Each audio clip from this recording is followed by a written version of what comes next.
Hey,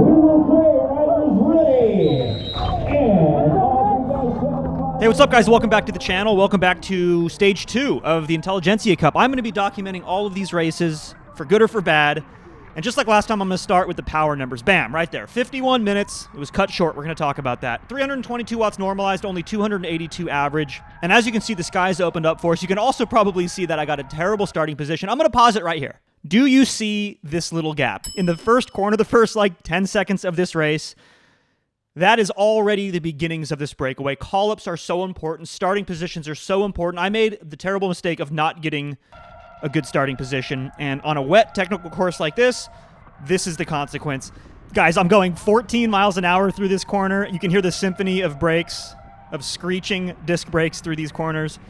And yeah, I mean, it's a technical course. There are limitations, but the front riders were certainly going faster than 14. They were just right at the edge of their equipment, probably going over 20 miles an hour.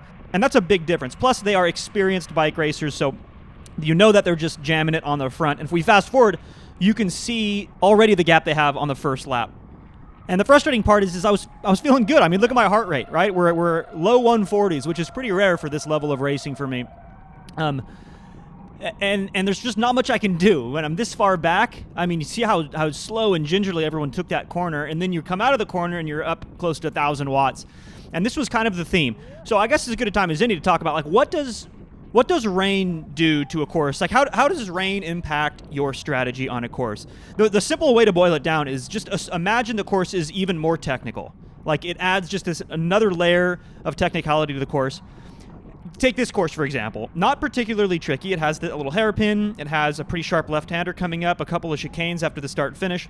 All of that would be pretty straightforward and manageable under dry conditions, and that's because people can come through those corners at a higher rate of speed, and most importantly, they can come through 2, 3, maybe even 4 riders wide at speed. Look what we just did. We just came into that corner at 0 watts, and then we're up at 900. What I always say on the channel, it's like a theme now, which is slow is smooth and smooth is fast. And if I'm doing 0, 0, 0, and then 1,000, that is not an efficient way to ride. Now contrast that to what the front riders are doing in the breakaway. They are taking these corners with a lot more confidence, a smaller group. Everyone is carrying their speed much more efficiently through these corners. Because back in the group here, I'm contending with 100 other riders. You can think of it a lot like traffic. See, there's already a rider down, and that kind of proves my point. Just like traffic in a car, we see traffic in bike racing, and that's what I just experienced through that chicane. All it takes is one rider in front of you to take a bad line or just be really nervous and scared through that corner, or in this case, crash. And what that does is that has a ripple effect back through the group. So say person in 10th position in the peloton crashes or takes a really bad corner. Everybody is going to now experience a bad corner because of that rider, and it just gets compounded the further back you get. So with that being said, I'm trying to move up. Of course, I'm trying to get into that breakaway, but guys, within the first 5-10 minutes of this race, that ship had pretty much sailed. Unfortunately, that's the way the cookie crumbles. That's how difficult bike racing can be sometimes, but that still doesn't mean I can't join a chase group.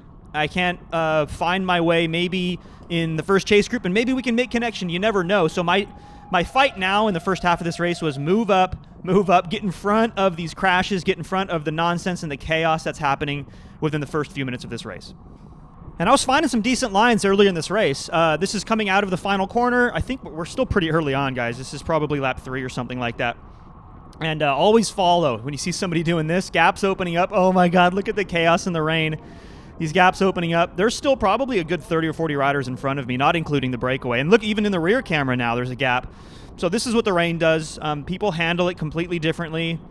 Like I said, it really boils down. It really rewards good bike handling and technical ability. I'm going to leave a little bit of gap in front of me. This is almost like tail gunning, but I'm mid-pack. And you can see, I mean, okay, we dipped down to 19 miles an hour, so it's still quite slow. I could have done a better job in that corner, to be honest, but that's a lot different than 14 that we did on the first lap. So that kind of illustrates the point I was making earlier. And just gonna start trying to play leapfrog here, guys, group to group to group, and just see if I can find the front of the chasing peloton.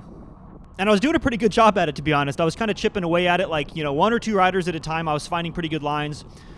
And again, look at the heart rate. Legs were good, guys. It's kind of a shame that I was a dum-dum and positioned myself right towards the back on a lineup on a super rainy day like this. Not the brightest move. But the funny part about this course is because of the nature of this hairpin on the backside of the course, we could see that gap every single lap just get bigger and bigger and bigger until they were just out of sight. And that gave me the motivation to continue chipping away at that lead. But by the time I got up there in position enough to actually do something about it, A, they were gone. They had like a minute. And then B, I got caught behind this crash, had to completely unclip, almost went into the curb. Glad my buddy Will was okay, and also glad that they granted me a free lap. So they let me back in. And yeah, for those wondering, you do get to rest a lap technically, but they generally let you back in towards the back. And you can see I just did 1,000+ watt effort to get back up to speed. So it's not as free or as convenient as it sounds. And then, yeah, I mean, I got to the front. I tried to make a little something happen. We had a little split there for a while, but hard to see. Apologies for the footage. The GoPros just don't do well, and the storm just got worse and worse and worse. I ended up going for a preem. I think it was with like 5 laps to go, but you can see up towards the front here, this is Sam from Project Echelon absolutely sending it up this little riser. Otherwise, it would have been pretty good position for me to snag $100. But that didn't work out. It just wasn't my day, guys. So I just rolled in at the end here for, I think it was around 20th, 25th, something like that. Didn't even bother sprinting. Just, hey, live to fight another day out here at Intelligentsia. Reminder for you folks to line up better, especially in really challenging conditions like this. So thanks for hanging in there. Don't forget, I'm going to post the entire full-length, unedited race footage to the second channel. I'll leave a link down in the description for that. And as always, thanks for watching, guys. I'll catch you in the next one.